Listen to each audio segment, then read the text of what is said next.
We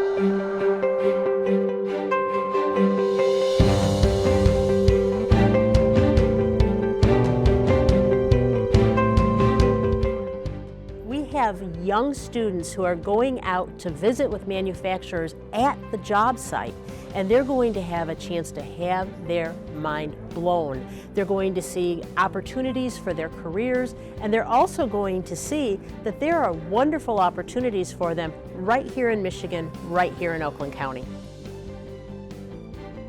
We've been involved in Manufacturing Day for a number of years now, and we consider it a very important event.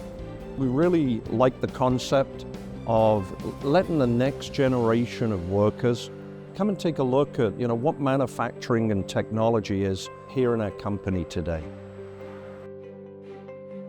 We love these experiences where we can get kids out in the real world. That's our job. We're getting our kids ready to take on these jobs, especially in areas of critical need, like engineering and manufacturing.